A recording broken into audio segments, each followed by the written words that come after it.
Our play, Dr. Silver, A Celebration of Life, is a musical about a fictional cult, a cult that is based on the idea that music is our connection to divinity, which is something that we definitely relate to and was the impetus behind writing this show.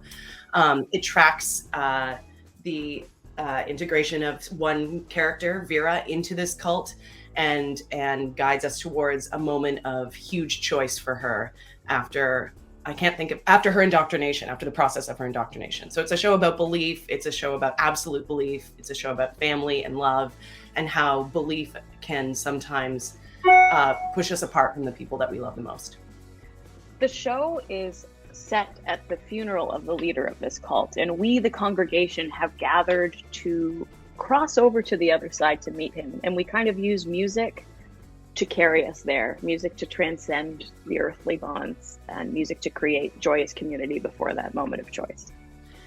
It was also originally conceived as a site-specific, immersive piece of theater, and it maintains some elements of that. So one objective of the show is to create an environment where the audience really feels like they are members of this cult, that they are present at this funeral, and that they are complicit in the action that takes place while it goes on.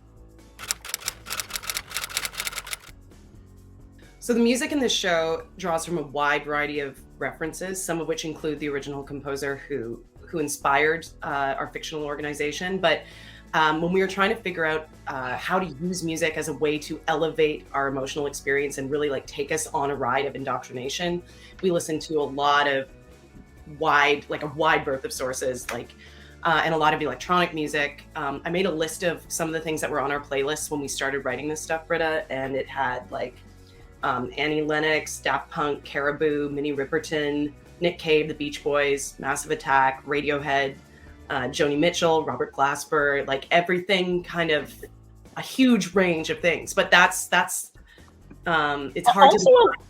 There's been a lot of influence taken from choral church music. Yes. You know? So it's really everything, but it's a pop show. The songs we want them to feel accessible and immersive and exciting and current. For those who aren't familiar, a book writer is someone who works with a composing team and focuses largely on the spoken word in the show, as well as crafting the overall story. And the level of collaboration between a book writer and composers for crafting that story really varies from project to project. So with some collaborating teams, I'm really coming up with the story and what's called song spotting. So, writing an outline or a script and saying, insert song here, and this is what the song needs to do to carry the story forward or help the emotional arc of the character. And some composers just want that outline and they'll write the song and come back and it'll be brilliant. Whereas others, and such as this team in particular, and why I love working with both Britta and Anika, it's a very collaborative process where we're really crafting that story together. And so we'll sit down and talk through an outline. I'll go away and maybe write some scenes or a monologue or a more detailed sort of treatment of the storyline. And then often in our working relationships, we'll go away, create separately, come back, realize we need to rethink the whole thing, repeat that 10 more times, and then eventually you land at hopefully a really good musical.